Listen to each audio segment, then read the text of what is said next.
መምህር እኔ ያው ህልም ነበር ልነግርህ የፈለኩት። እሺ አጠገብሽ የሚንቆጫቆች ነገር አለ። ስፒከሩ አጠገብ የሚንቋቋ ነገር አለ። ኤርፎን ላይ አድርጌ ነው ልንቀላው። ብትነቂው ጥሩ ነው። ሄሎ። እሺ አሁን ይሰማል? አዎ። እሺ መምህር በብዛት እኔ ህልም ማየው ራቆቴ ሆኜ ነው። በሰዎች መሀል ሆኜ ወይም የውስጥ ልብስ እንደዚህ ለብሼ ወይም ደግሞ የተቀዳደደ ልብስ ለብሼ ነው በሰዎች መሀል የምታየው። ከዚህ 3 ጊዜ እንዲህ ተደጋጋሚ አይቻለው ማለት ነው። እና ሰዎቹ አብዳለች እያሉ በቃ ሰው ከንፈራቸውን እየመጠጡብኝ ነው የሚያልፉት ማለት ነው። አብዳለች ይሉሽ በህልም ነው አይደለ? አዎ አዎ። በህልም አብዳለች እያሉ ወይን አበደች ምናምን። አዎ ወይን አበደች እቺ ልጅ ምናምን እያሉ ከንፈራቸው እያማጠጡ ይሄዱብኛል ማለት ነው። ማንም ሰው አይጠጋኝም። የምታውቂያቸው ሰዎች ናቸው? አላውቃቸውም። እሺ ይሄን ብቻ ነው ያየሽው? ሌላ ህልም ሳይሆን ሌላ ማለት ኖ ህልሙ ራሱ እዚህ ህልም ውስጥ ይሄን ብቻ ነው ወይ የምታስታውሹ? አዎ በሌላ ቀን ደግሞ እንደዚህ ራቆቴ ሆኜ ግን የሆነ አይደለም። እዚህ ህልም ውስጥ ሰዎች ሲስቁብሽ ብቻ ነው ወይ ያየሽው? ሌላ ነገር ራስሽ ላይ ያየሽው የታዘብሽው ነገር አለ ወይ? ምንም እኔ ራሱ ዝም ብዬ እንደዚህ ዞር አለሁኝ። ምን አይነት ልብስ የለበስሽው? ማለት ከውስጥ ብቻ ፓንትነት ማሸ ነው እየለበስኩኝ ማለት ነው። ሌላ አልለበስኩኝም። እና ሰዎቹ አበደች እያሉ እየሳቁብኝ ከንፈራቸው እያማጠጡ ነው የሚያልፉኝ እንጂ ማንም ሰው የሚጠጋኝ ሰው የለም። አዎ ምናልባት እንግዲህ በትክክለኛው ህይወትሽ ሰዎች አውቀውብኝ ይሆን ይሄ ነገር ተሰምቶብኝ ይሆን እንዴ ብለሽ የምታስቢው አንድ የሆነ ገበና ይኖርሻል። የቤተሰብ የራስሽ ጉዳይ፣ የትዳር፣ የፍቅረኛ ወይ ደግሞ የሆነ ጉዳይ ባልታወቀብኝ ይሄ ነገር ባላዩብኝ ብለሽ ከተሰማኮ ከታወቀኮ ውዴ ነው በቃ ማበዴ ነው ብለሽ የምታስቢው ነገር ይኖራል። እና በገሃዱ ዓለም ሰዎች እንዲያውቁብሽ የማትፈልጊው አንድ ጉዳይ አለ። ስለዚህ ሰዎች ሰምተውታል ብለሽ የደመደምሻቸውን መፍትሄ የሚያስፈልገውን ነገር ቶሎ ብለሽ ወደ መፍትሄ እንድትሄጅበት አንዱ። ሌላው እርቃን መሆን ማለት በህይወትሽ ላይ የጎደለ ነገር አለ። ሰዎች በፊት ለፊት የሚያውቁት በአንቺ ላይ የተከናወነ ነገር አለ። ኔትወርክ ሄሎ እየሰማሽኝ ነው?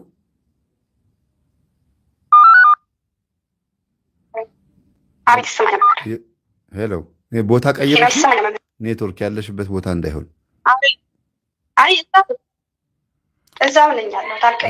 በህልም ራቁት መሆን እና ደግሞ ሰዎች አይተውሽ ሲስቁብሽና ራስሽን ደግሞ በዛ መልኩ ማየት ማለት በጣም ከባድ የሆነ የስም መጥፋትም ይሁን የሆነ ውርደት፣ አንዳንድ ነገሮች ሊመጣብሽ የሚችልበት ጉዳይ አለና አስተውዩ። አንድ ነገር ከመወሰንሽ በፊት የሆነ ልትወስኝ ያሰብሽው ነገር ካለ ጥንቃቄ ልታደርግ የሚገባሽ ነገር አለ ማለት ነው እና በሰው ፊት መሳቂያ እንዳትሆኝ። መምህር ምክንያቱም እዚህ ጋር ያስታወስኩት ባለቤቴን በጣም በስራ ሰነፍ ነው እና እንደውም ከእሱ ጋር መለያየት ምናምን እፈልጋለሁ። የእሱ ይሁን እንደ መምህር በቃ በውስጤ የሆነ ተለያየ የሚል በውስጤ ያለ ምንድን ነው እሱ? ስንፍናው ስራ አይሰራም፣ ስራ አይወድም። በቃ ቢሰራ ምንም ነገር የሚይዘው ነገር የለም። በቃ ቁም ነገር የለውም መምህር። የሆነ 60 ዓመታችን ነው። ምንም አይነት ቁም ነገር የለውም። ልትፈቺው አሰብሽ ታዲያ? እኔ በቃ አንዳንዴ እኔ ብለየውስ ምንድን ነው በቃ መቼም ሁሌ ያው ከሆነ የሰው ልጅ ለውጥ መቼም ያስፈልገዋል እና ምን ያደርግልኛል የማለት ስሜት አለ። እኔ በሰው ሀገር ነኝ ያለሁት። እሱ እዛ ሰርቶ የሆነ ነገር ካላገዘኝ እኔ ብቻ ሰርቼ ምን ጥቅም አለው? ያው ነው ምናምን እያልኩኝ በጣም አስባለሁ። እኔ የምለው እኔ እስከዛሬ በህይወት ዘመኔ ከውጭ ሀገር ብር ተልኮላቸው ኢትዮጵያ ውስጥ በውጭ ሀገር ብር የሚኖሩ ሰዎች ጤነኛና ቁም ነገረኞች ናቸው ብዬ አላስብም። አንድም ቀን የፈለገ ነገር ምንድነው በ100% ባልን 90% ከውጭ ሀገር ገንዘብ የሚላክላቸው ሰዎች እና በሰው እጅ ላይ ፈንድ የሚደረግላቸው ይሄ የውርስ ገንዘብ ያገኙ ከውጭ ገንዘብ የሚላክላቸው ከየትም ከአውሮፓ የሚሆን ከአረብ ሀገር የሚላክላቸው ሰዎች እኔ ጤነኞች ናቸው ብዬ አላስብም። ማለቴ በገንዘቡ ህይወታቸው ተበላሽቶ ነው ያለው። በቃ አብዛኞቹ ማለት ነው ህይወታቸው ድብልቅልቅ ያለባቸው ኢቭን ከእናት ሳይቀር አባት ሁሉ ሳይቀር እንደዚህ የሚላክ ገንዘብ የለመዱ ሰዎች ስራ ሰነፍ ነው የሚሆኑት። እና ትልኪያለሽ፣ ትሰጪዋለሽ፣ ገንዘብ አስገባያለሽ፣ ትሰጪዋለሽ እንዴ?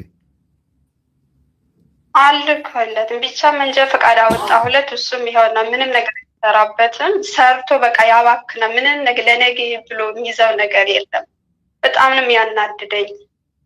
በቃ የነገ ብሎ የሚያስበው ነገር የለም። ዛሬ ብቻ ተገኘ፣ ዛሬ ብቻ ነው በቃ ድፍትፍት የሚያደርገው። እና ይሄ ነገር በቃ አሰብኩኝ። አልወለድንም። ለምን? ያው እንደጋባን በ5 ወራችን ነው እኔ ወደ አረብ ሀገር የመጣሁኝ እና ያው አልቆየንም ከሱ ጋር ማለት ነው። ስለዚህ በሰርግ ነው ያገባችሁት? አዎ እንዲሁ ትንሽ ፕሮግራም በፊርማ ነው የተጋባ ነው። አሁን የአንቺ ራቁት ሆኖ መታየት ማለት ባልሽ ከአንቺ ጋር አለመሆኑ በውስጥ በፓንት ይቅርታ ለቃሉና ፓንት አይባልም፣ ግን በውስጥ ልብስሽ ወይም በፓንት መታየትሽ ፓንት አድርገሻል አይደለም? ስትታይ የዛን ጊዜ ጡት መለሰን ፓንት አድርጌያለሁ። ይሄን ሀፍረት አለመገለጡ ራሱ አንድ ነገር ነው። ሰው እንግዲህ የቀረው እሱ ነው። ትዳርሽ መለያየቱ ነው። አብራችሁ አለመኖራችሁ የታወቀ ነው በሰው ፊት። ግን የቀረው ደግሞ ይሄኛው ፓርት ነው።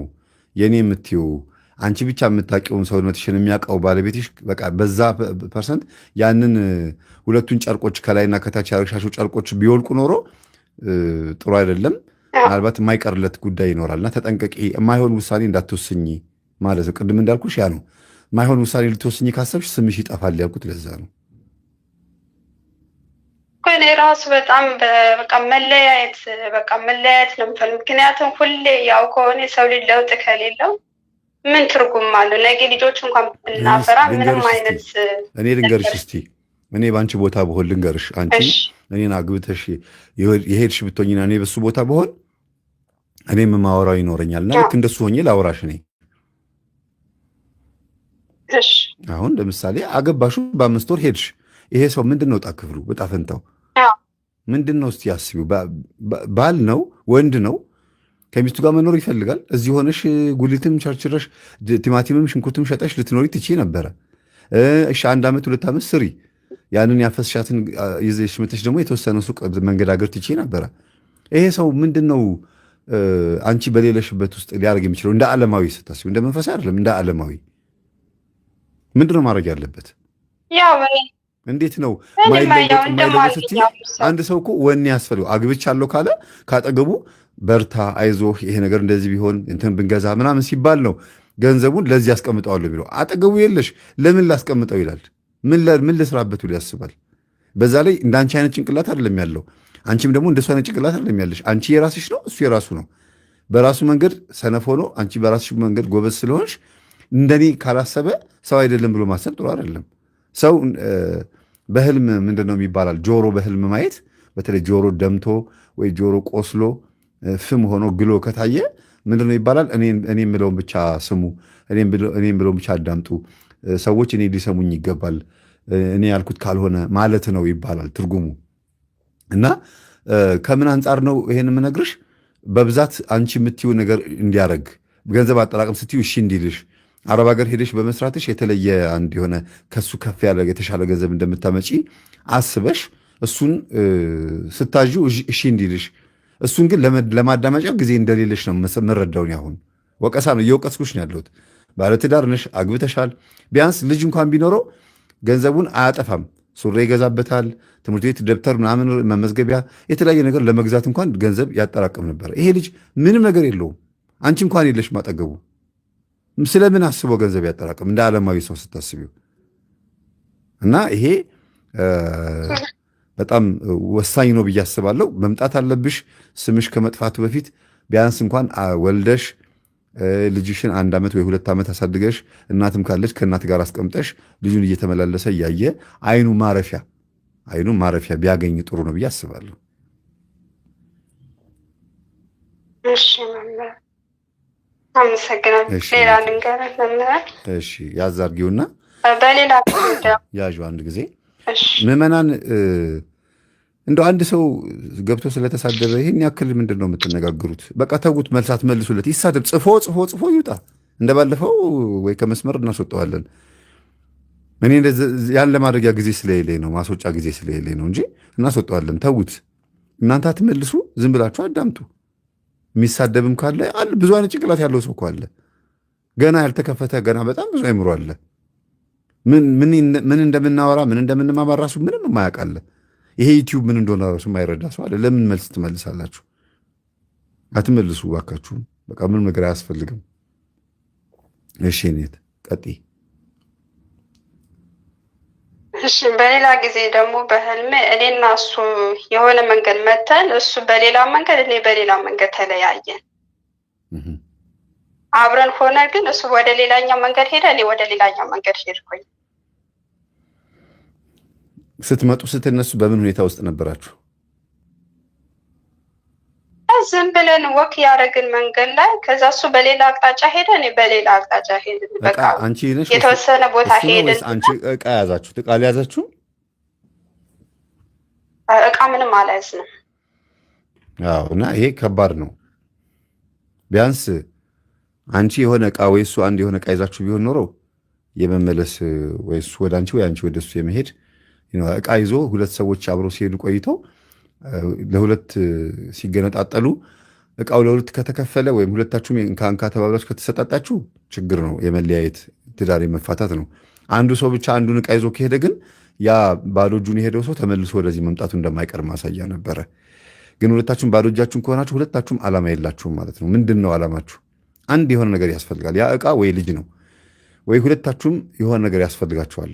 አንቺም የራስሽን መንገድ እሱም የራሱ መንገድ ነው። አንቺም አረብ ሀገር ልሂድ ያልሽው እርግጠኛ ነኝ ካልሄድኩ ብለሽ አስቸግረሽው ይሆናል። በራስሽ ሀሳብ ሄደሽበት ይሆናል። እሱም ደግሞ በራሱ ሀሳብ እየሄደ ነው። የራሱን ኑሮ እየኖረ ነው። ትክክለኛ አልፈቀደልኝም ነበር። የብቻሽ የሄድሽበት መንገድ አንቺ የእሱ የሆነውን ነገር እንኳን ለመያዝ አልሞከርሽም። እቃ ይዘሽ ቢሆን ኖሮ አልኩሽ እኮ ከሱ የተከፈለ የሆነ ሀሳብ ሼር የምታደርገው ሀሳብ ይኖር ነበረ። ግን ብቻሽን ሄድሽው፣ ባዶ እጅሽን ሄድሽው፣ ራስሽን ችለሽ ነው ሄድሽው። ደግሞ ካገቡ በኋላ ልክ ከኔ ጋር የሆነ ሰው አለ እኔ ስለ ራሴ ብቻ ሳይሆን ስለዛም ሰው ማሰብ አለብኝ ብሎ ማሰብም ጭምር ነው እኮ አንድ ትዳር ማለት። ከአንድ ብርቱ ሁለት መድኃኒቱ ማለት ነው። ግን አሁን ጥንቃቄ ማድረግ እንዳለብሽ በትዳርሽ ጉዳይ ላይ ውሳኔ ልትወስኝ ያሰብሽ ውሳኔ ከባድ ነው። ሜይ ቢ ኢትዮጵያ ስትመጪ ራሱ እንኳን ስለ ሴት ከሴት ጋር በተገናኘ ባልሽን የሆነ ወሬ ሊነግሩሽ ሁሉ ይችላሉ። እንደዚህ ያየነው እንዲህ እኮ አድርጎ ነበረ ሊሉሽ ሁሉ ይችላሉ። ያ ራሱ ፍቺው የሚያሰኝ እንኳን አይደለም ምንም ነገር ሳታይበት በስራ ሰነፍ ሆኖ ልፍታው ያልሽ ከሴት ጋር አይቼዋለሁ ብትይ ደግሞ አይተነዋል ቢሉሽ ደግሞ የምትወስኝ ውሳኔ አሰቢው። ስለዚህ ካሁኑ እንዲስ ብለሽ አብልጠሽ ማሰብ ነው። እንዲህ ባየውስ ድንገት ከሴት ጋር ታየ ቢሉኝስ የሆነ ወሬ ቢሰማስ ምን ብዬ ነው መወሰን ያለብኝ ብለሽ ያ ውሳኔሽን በትንሹ ሰው በትልቁ አስበሽበት ጨርሰሽ ትንንሾቹን በሙሉ እንዳለ በእምነት ጥይት ረፍረፈሻቸው፣ በይቅርታና በትዕግስት በማለፍ ጥይት ገድለሻቸው ትልቁ ላይ ብቻ ነው ውሳኔ መወሰን ያለ። ትልቁን ደግሞ ስትወስኝ ከምን አንጻር እኔ ጥፋተኛ ነኝ ወይ በዚህ ጉዳይ ላይ ትቼው ስለሄድኩኝ የመጣበት ነገር ነው ወይ ከወንድ አንጻር ይሄ ነገር እንዴት ይታያል ብለሽ አመዛዝነሽ ወስኝ ስትወስኝ። ቤተሰቦችም ራሱ ፈቃደኛ አይደሉም። ምክንያቱም ሁሌ ያው ከሆነ ምንድን ነው አንቺ ምናምን በጣም ብዙ ሰዎች በቃ እሱ እንድለየው ነው ሁሉም ሰው የሚመክረኝ። እሱ ዝም ብሎ እዛና እዚህ እየዞረ በቃ ሁሉም ሰው የሚለኝ የስራ ሰነው አላማ የለውም፣ ቋሚ አይደለም። አላማ የሌለው ሰው ምንድን ነው ትርጉሙ ብለው በጣም ብዙ ሰዎችን ጓደኞች፣ ማንም ሰው እኔና እሱ አብረን መሆን ማንም ሰው ወደደው ሰው የለም። እኔ እስኪ ልንገርሽ አንድ ነገር፣ ባለቤትሽን ያገባሽው ምኑን አይተሽ ነው? እኔ በቃ ዝም ብዬ ድሃ ስለሆነ እኔም ድሃ ነኝ አንተም ድሃ ነህ ሰርተን እንለወጣለን ብለን አብረን ይሆን ነው እንጂ ምንም ኖሮት ሳይሆን በቃ አንተ ምንም የለም እኔ ምንም የለኝም ነገ ሰርተን ግን ሰው እንሆናለን በማለት ነው አብረን ይሆን ነው። ስለዚህ ሁለታችሁም ምንም ሳይኖራችሁ ስለሆነ የተገናኛችሁት አሁን በተቻለሽ መጠን ትመጭና ይሄ ተስፋ የቆረጠው ማንነቱን የስራ ሞራሉ የጠፋበትን ሰው ካጠገቡ ሆነሽ ይሄን ብታረግ ብትዩ እርግጠኛ ነኝ ይሄ እኮ ያንተ ልጅ ነው ቢባል አይኑን በአይኑ ቢያይ ልጅ ቢያገኝ ቁም ነገረኛ ይሆናል ብዬ አስባለሁ። ሲሪየስ ይሆናል ብዬ አስባለሁ። ብዙ ጊዜ ወንዶች ልጅ እንዳላቸው ሲያውቁ ሀሳባቸው ለሁለት ይከፈላል።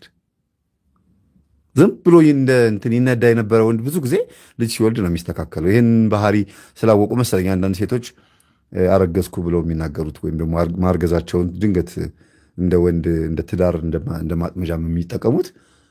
ወንድ ምናልባት እንግዲህ ልጅ የሚወድ ከሆነ በተለይ የበለጠ ቶሎ የማሰብ እድሉ ይኖረዋል ብዬ አስባለሁ። እና አንቺም ጥፋተኛ ነሽ በዚህ ልጅ ኬርለስ መሆን በስራ ወይም ደግሞ ሰዎች እንደሚያዩት ይሄ ምን ይጠቅማል አሉሽ። እንግዲህ ሀብት ያለው ገንዘብ ያለው መኪና ያለው ቢሆን ደግሞ የሚጠቅም ሰው ነው ብሎ ነው የሚያስቡት። የዓለም ዳኝነት ይሄ ነው።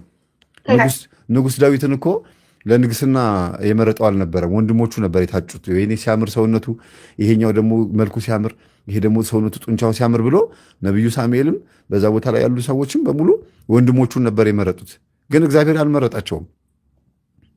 ሌላ ልጅ አለ ሆይ ሲባል አዎ አንድ ልጅ አለ፣ ግን ትንሽ ልጅ ነው፣ እረኛ ነው ተባለ። እስቲ አምጣው ሲባል ሲመጣ ገና ነቢዩ ሳሙኤል እጅ ላይ ያለው የዘይት ተንተከተከ ነው የሚለው፣ ፈላ ነው የሚለው። እና በስጋ የተናቁ በውስጣቸው ግን መልካም የሆኑ ሰዎች አሉ። ቤተሰቦችሽ የጠሉት ወይም ደግሞ እንደው ቢረዳቸው አሁን ይጠሉታል። በገንዘብ ቢረዳቸው ቁም ነገር የለውም። አየሽ፣ እንደዛ ነው። አንቺ የወደድሽው ከነድህነቱ ከሆነ ሰዎች ከነድህነቱ ሊያከብሩት የሚገባ ማንነት ስብዕና እንዲኖረው ማስደረግ የምትችው አንቺም ጭምር ነሽ። አንቺ ሀብት እያለው አውቀሽው ወይም ደግሞ ገንዘብ ሀብት ንብረት እያለው አውቀሹ ዛሬ አንቺ አረብ ሀገር ከመጣሽ በኋላ ደክርቶ ወይም ደሃ ሆኖ ቢሆን ኖሮ አዎ ልክ ነሽ፣ ይሄ ሰው መቼም ቢሆን አይሻሻልም፣ ጭራሽ ወረደ ልትይ ትችያለሽ። አሁን እኮ በነበረበት ሌቭል ነው ያለው ይሄ ሰው። አገባ ትዳር የሚባለው ስምና ፎቶ ነው የቀረው ይሄ ሰው። አንቺ አጠገቡ የለሽም። ስለዚህ ወስኝ፣ አስቢበት። ስምሽ እንዳይጠፋ ጥንቃቄ አድርጊ። እርቃን መሆን በህልም ማየት ስም መጥፋት ማለት ነው በምትወስኝ ውሳኔ። ወይም ደግሞ አሁን ልጁ ባለቤትሽ በሚታይበት ሁኔታ ስሙ ጠፍቷልና ወይም ስምሽ ጠፍቷልና እሱም ለብቻው አንቺም ለብቻ ሆነሽ እርቃናችሁን ሆናችሁ እንደ እርቃን ነው የሚቆጠረው። ባይዘው አብሮ ተጋብቶ አብሮ አለመኖር በዓለማዊም ሆነ በመንፈሳዊ አስተያየት ቢያንስ ዓላማ ያለው ልዩነት ከሆነ ችግር የለውም፣ ሁለቱም ታማኝ ከሆኑ። ከዛ ውጭ ግን ይህን ጥንቃቄ ልታደርጊበት ይገባል ብዬ አስባለሁ። እሺ፣ አመሰግናለሁ። ሰላም ሁኚ። አመሰግናለሁ። ሌላ ደግሞ በብዛት ሌላም ነበር አበል ልጨምርልህ። እሺ፣ አጠራጊው ብዙ ሰዎች መግባት አለባቸው። ሁሉንም ህልምማ በሌላ ጊዜ ደግሞ በቃ እርጉዝ ሆኜ የሆነ እቃ ተሸክሜ ነው ማየው። በተደጋጋሚ ይሄን ነገር አያለው። አንዳንዴ ደግሞ ስወልድ ነው ማየው በህልሜ እና ደግሞ ሌላው ደግሞ ምግብ እየበላሁ አያለሁኝ። ምግብ እየበላሁ አንድ ላይ ከማን ጋር? አዎ በዛም ምግብ እየበላሁ ብቻዬን ምግብ እየበላሁኝ አያለው። በሌላ ጊዜ ደግሞ እርጉዝ ሆኜ እቃ ተሸክሜ እየወለድኩ ራሱ አያለሁኝ። ቅድም የተናገርኩት ነው። እርጉዝ መሆን በሀሳብ መብሰልሰል ነው። በህልም እርጉዝ ሆኖ ማየት ማለት ውስጥሽ አንድ የሆነ ያመቅሽው ለሰው ማትናገሪ ወይም መናገር የሚገባሽ ግን ያላወጣሽው ሀሳብ አለ። ሊያዋልድሽ የሚገባ ቀኑን ጠብቆ የሚመጣ ነገር ነው እርግዝና ማየት። ስትወልጂ ካየሽ ደግሞ ሀሳብሽን ልትገላገዩ ነው። የሆነ ቁርጥ ውሳኔ ሊወሰንልሽ ነው። የሆነ ፍርድ ሊበየንልሽ ነው። የሆነ ጭንቀትሽን ልትገላገይ ነው። ግን አውጪው ማለት ነው። አውጪው እርዳታ። መቼም የምትወልድ ሴት ሰው ያስፈልጋታል አይደለም? እንደዛ ነው። መብላት በህልም ተቃራኒ ነው። መብላት በህልም ተቃራኒ ነው። ብዙ ጊዜ ምግብን ሲበሉ ማየት ማለት የሆነ የተራብሽበት ጉዳይ አለና መጽሐፍ ይሁን ጸሎት ይሁን ከእግዚአብሔር በረከት ረድኤት ይሁን አይታወቅም። አንድ የተራብሽበት ጉዳይ አለ፣ አስቢበት ማለት ነው።